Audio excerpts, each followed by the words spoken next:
Najaf کے عالم دین تھے، کسی نے کھانے بلایا، کھانے پہ پہنچا، دسترخوان لگا ہوا، گوشت بھی ہے، چاول بھی ہیں، چیزیں بھی ہیں، بیٹھے، تھوڑی دیر میں تھوڑا سا چاول چکھا، چلے گا، اٹھ کے چلے گا۔ جس نے بلایا تھا وہ اہل معرفت تھا، اس کو شک ہوا کہ کوئی گڑبڑ ہے، اس نے اپنی زوجہ سے پوچھا کھانا صحیح بنایا تھا، کوئی چیز خراب تو نہیں تھی، پاکیزگی طہارت کا خیال کیا؟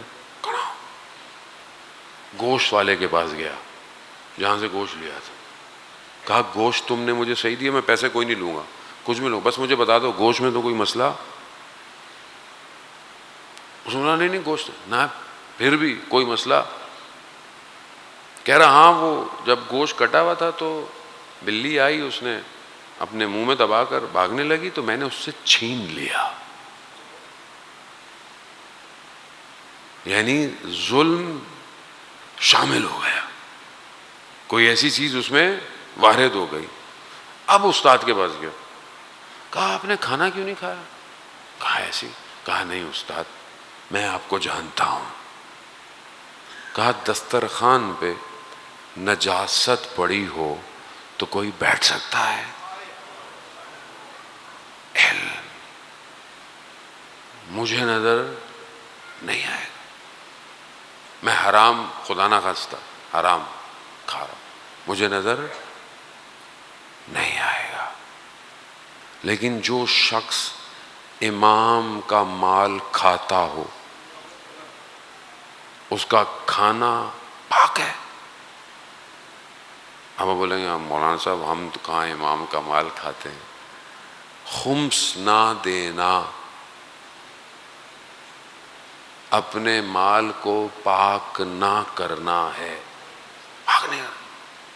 آپ کے مال میں امام کا حصہ ہے اور آپ کھا رہے ہیں، کھائے جا رہے ہیں، کھائے جا رہے ہیں۔ وہاں صاحب میں تو ہینڈ ٹو ماؤتھ ہوں، خرچے اتنے، آج کل مہنگائی اتنی ہے، بچتا ہی کچھ نہیں ہے۔ احسان محترم 100 روپے بھی نہیں بچتے کیا پورے سال میں؟ 10 روپے بھی نہیں بچتے۔ امام یہ تو نہیں کہہ رہے کہ اتنے دو لاکھوں ہوں گے تو نا، امام کے نزدیک لاکھوں کوئی معنی نہیں رکھتے۔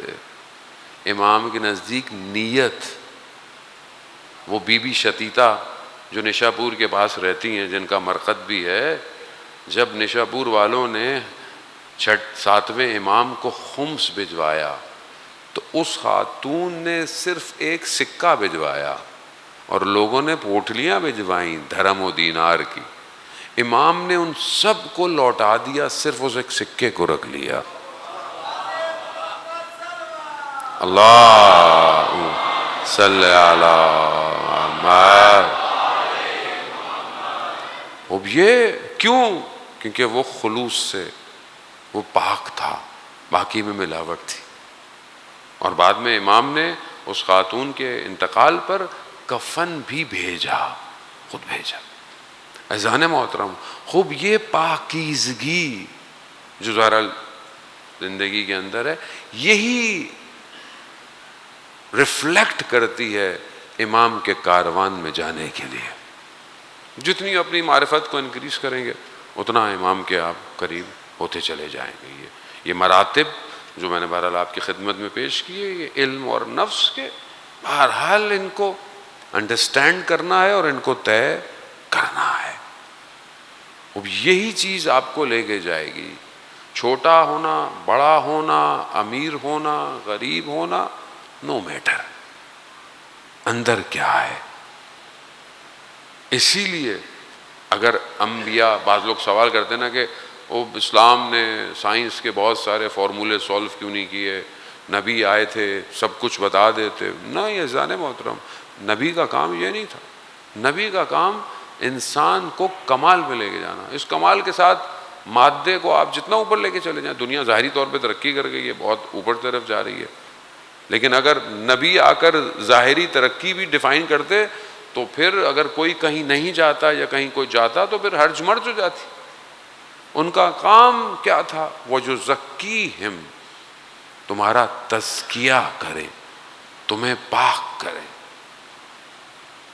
اور تمہیں حکمت کی تعلیم دے اور تمہارے لیے قرآن کی آیتوں کی تلاوت کرے. یہ اصل کام تھا اور یہی کام کو سر انجام اور کمال تک پہنچانے کے لیے سید الشہداء کربلا ہے. یہی کام تھا اور یہی کارواں چل رہا ہے.